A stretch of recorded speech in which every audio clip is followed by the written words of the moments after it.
You have now but a few hours to tempt fortune. Let us start. Chapter 22. Total failure of water. This time the descent commenced by the new gallery. Hans walked first as was his custom. We had not gone 100 yards when the professor, moving his lantern along the walls, cried,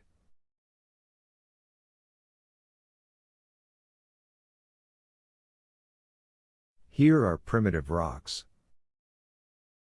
Now we are in the right way. Forward." When in its early stages the Earth was slowly cooling, its contraction gave rise in its crust to disruptions, distortions, fissures, and chasms.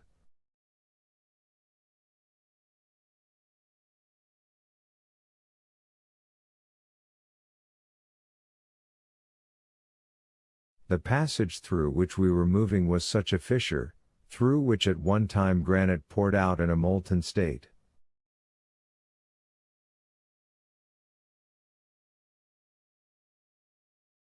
Its thousands of windings formed an inextricable labyrinth through the primeval mass.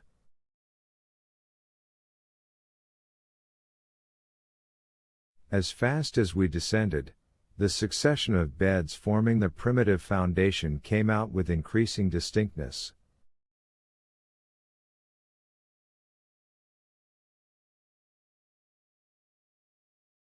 Geologists consider this primitive matter to be the base of the mineral crust of the Earth, and have ascertained it to be composed of three different formations: schist, gneiss, and mica schist, resting upon that unchangeable foundation, the granite.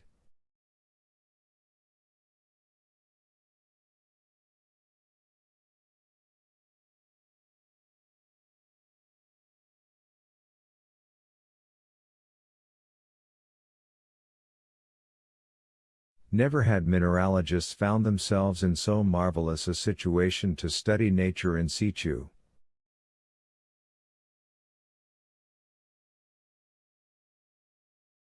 What the boring machine, an insensible, inert instrument, was unable to bring to the surface of the inner structure of the globe, we were able to peruse with our own eyes and handle with our own hands.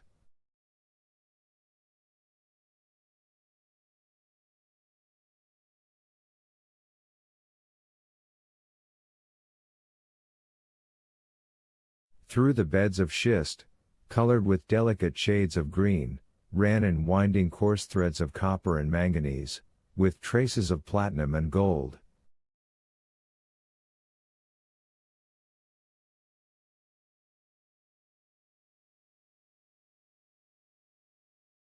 I thought, what riches are here buried at an unapproachable depth in the earth, hidden forever from the covetous eyes of the human race.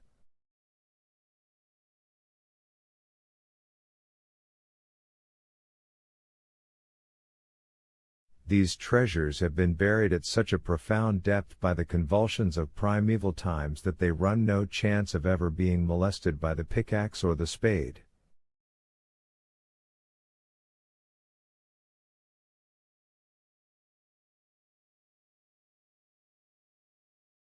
To the schists succeeded gneiss, partially stratified, remarkable for the parallelism and regularity of its lamina, then mica schists, laid in large plates or flakes, revealing their lamellated structure by the sparkle of the white shining mica.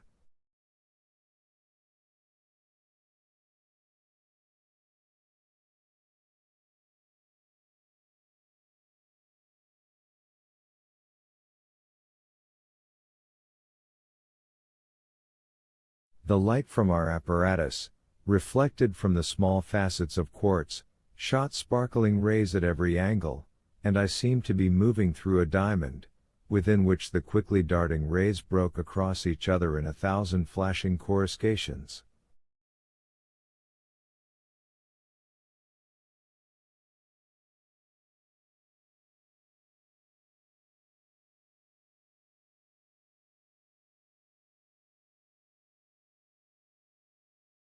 About 6 o'clock this brilliant fate of illuminations underwent a sensible abatement of splendor, then almost ceased. The walls assumed a crystallized though somber appearance. Mica was more closely mingled with the feldspar and quartz to form the proper rocky foundations of the earth, which bears without distortion or crushing the weight of the four terrestrial systems.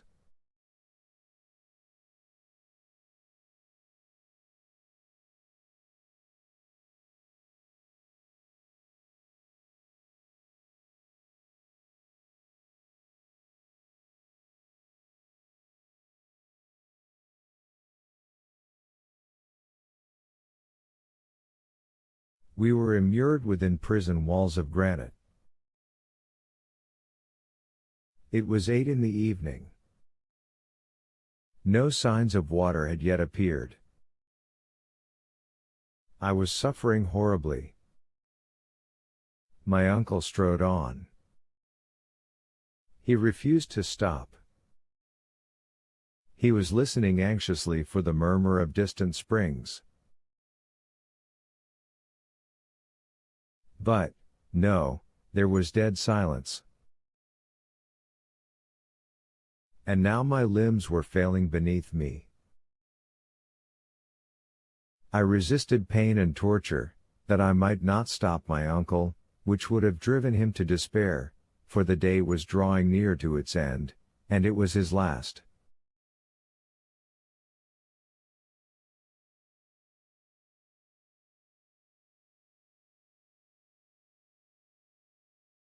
At last I failed utterly. I uttered a cry and fell. Come to me, I am dying. My uncle retraced his steps. He gazed upon me with his arms crossed, then these muttered words passed his lips.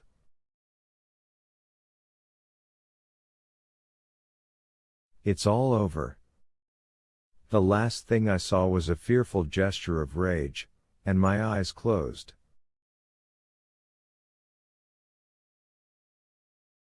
When I reopened them I saw my two companions motionless and rolled up in their coverings.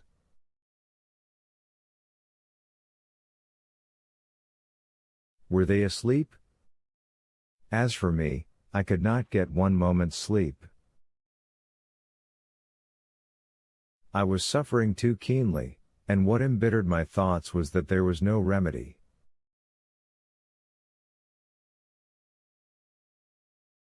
My uncle's last words echoed painfully in my ears, "It's all over." For in such a fearful state of debility it was madness to think of ever reaching the upper world again.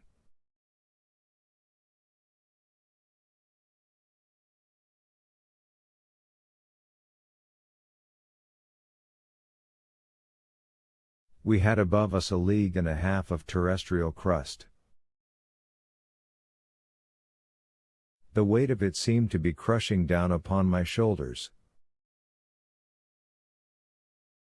I felt weighed down, and I exhausted myself with imaginary violent exertions to turn round upon my granite couch.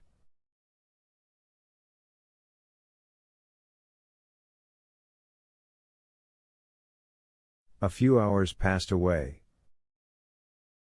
A deep silence reigned around us, the silence of the grave. No sound could reach us through walls, the thinnest of which were 5 miles thick.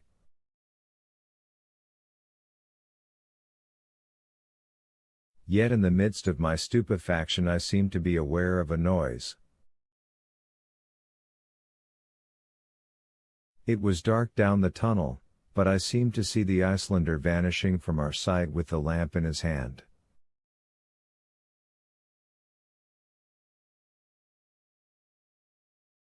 Why was he leaving us? Was Hans going to forsake us? My uncle was fast asleep. I wanted to shout, but my voice died upon my parched and swollen lips. The darkness became deeper, and the last sound died away in the far distance.